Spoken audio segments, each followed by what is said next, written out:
Au nom du Père et du Fils et du Saint-Esprit. Amen.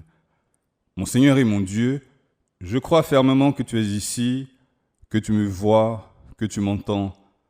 Je t'adore avec profonde révérence. Je te demande le pardon de mes péchés et la grâce de faire avec profit ce moment de prière. Ma Mère Immaculée, Saint Joseph, mon Père et Seigneur, mon ange gardien, intercédez pour moi.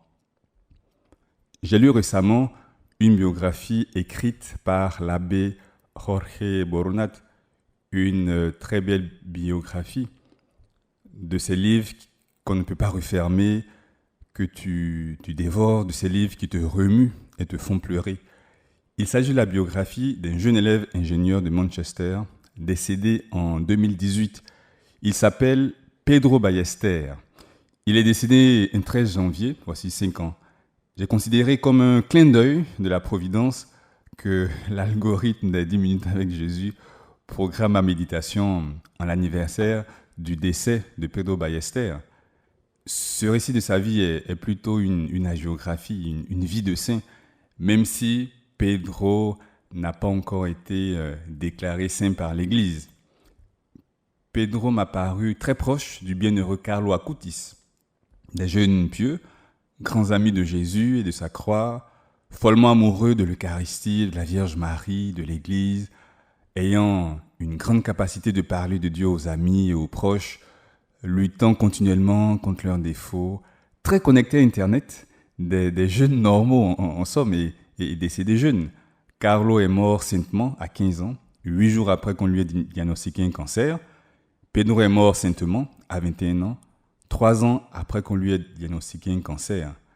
Merci Seigneur pour ces saints, ces jeunes, ces saints du 21e siècle, ces jeunes saints en jean, ces saints de la PlayStation, de l'iPad, de YouTube et de la Champions League. Merci Jésus pour ces saints, proches, imitables, accessibles, ordinaires. Leur vie me rappelle que moi aussi, je dois viser ce sommet de la vie chrétienne qu'est la sainteté. Jésus, la sainteté, c'est aussi ce que tu attends de moi. Oui, de moi aussi. Pedro Ballester se savait et se sentait comme un enfant préféré de Dieu, un privilégié. Or, Seigneur, quand tu donnes beaucoup, tu demandes davantage.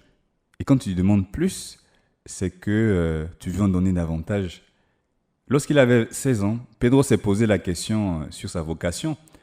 Devait-il se marier? Bon, son penchant naturel y attirait. Devait-il devenir prêtre? Devait-il s'engager dans le célibat apostolique? Et toi? Toi qui pries maintenant avec moi, toi qui as 16 ans peut-être, qu'est-ce que tu comptes faire de tes 16 ans, de tes 20 ans, de tes 23 ans? Est-ce que tu cherches à découvrir ce quelque chose de particulier pour lequel Dieu t'a créé et qui va te permettre de te sentir utile, la vocation, ce qui va donner un sens à ta vie? Eh bien, après une longue période de discernement personnel et accompagné aussi par un prêtre, après en avoir parlé avec ses parents, Pedro a décidé d'être numéraire de l'Epuséi.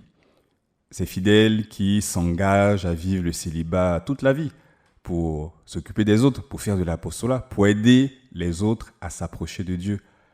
Et les numéraires vivent d'ordinaire dans des centres de l'Epuséi parce que leurs circonstances leur permettent d'être pleinement disponibles pour s'occuper des activités apostoliques, pour s'occuper également de la formation des autres fidèles de cette institution-là et des personnes qui fréquentent les centres. Eh bien, Pedro a pris cette décision quelques semaines avant d'avoir 17 ans. 17 ans.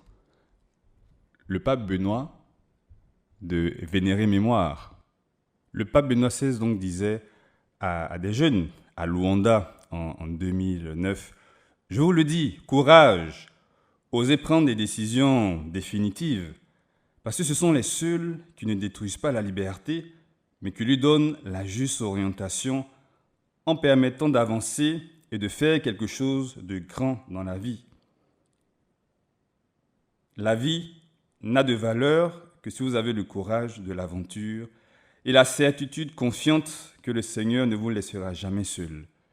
Eh bien, courage, avoir ce courage de l'aventure, comme ce ce jeune homme, comme Pedro Ballester.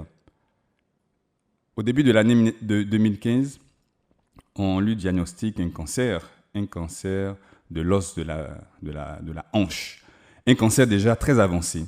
Ce sont ses parents, en pleurs, qui l'annoncent à Pedro. Lorsqu'il reçoit cette terrible nouvelle, en voyant sa maman pleurer, Pedro l'embrasse et lui dit « Maman, vous m'avez toujours appris que Jésus donne la croix à ses amis. Et moi, je donnais ma vie à Dieu avec ma vocation. » J'ai été très impressionné de la manière dont cet adolescent a fait de sa souffrance et de celle des siens un moyen pour servir les autres, pour servir ses proches et pour se rapprocher de toi, Seigneur, et pour les aider aussi à se rapprocher de toi. Pedro a beaucoup pleuré, ses proches aussi. Mais Seigneur, ton cœur miséricordieux est touché par nos larmes. L'abbé Boronat écrit dans son livre « Nous ne versons jamais nos larmes seuls. Dieu pleure avec ses filles et ses fils. Il est très consolant de savoir que Dieu peut verser des larmes avec nous, de savoir que Dieu peut verser son sang pour nous. Dieu n'épargne pas les larmes, mais il ajoute les siennes. » Et c'est là une grande vérité. J'espère aussi qu'elle va te soulager si tu traverses une situation pénible, si tu connais la maladie, ou si un de tes proches souffre particulièrement. Eh bien, Dieu t'accompagne. Il pleure avec toi. Il donne un sens et une valeur divine à ta douleur. Et cela, c'est quelque chose qui a consolé Pedro. Le 23 décembre 2017, quelques semaines avant sa mort, Pedro parlait avec Tom, un adolescent qui avait lui aussi décidé de suivre sa vocation de numéraire dans le puiséi. Pedro lui demande en chuchotant « Tu es heureux ?»« Oui », lui répond l'autre. Et à son tour, en toute simplicité, Tom pose la même question à Pedro. « Et toi ?» Pedro sourit et lui dit avec conviction « Je n'ai jamais été aussi heureux. Je n'ai jamais été aussi heureux. » Une réponse, c'est pas choquante pour quelqu'un qui vivait depuis 3 ans un long chemin de croix, fait de traitements, de chimiothérapie, de voyages, de séjours à l'hôpital, de nausées, de régimes alimentaires insipides, de douleurs, de souffrances. Souffrance pour lui-même, mais souffrance aussi pour ses proches. Je n'ai jamais été aussi heureux. C'est tellement frappant, c'est tellement beau, que c'est le titre que l'abbé Boronat a choisi pour sa biographie. Et je te mets le lien de ce livre là dans l'application. Bon, c'est un livre en espagnol, mais je connais de bons amis congolais qui travaillent actuellement à une traduction en français de cette biographie là. Et j'ajoute aussi dans l'application le lien d'un documentaire qui est sorti le mois dernier sur Pedro Ballester et qui porte le même titre.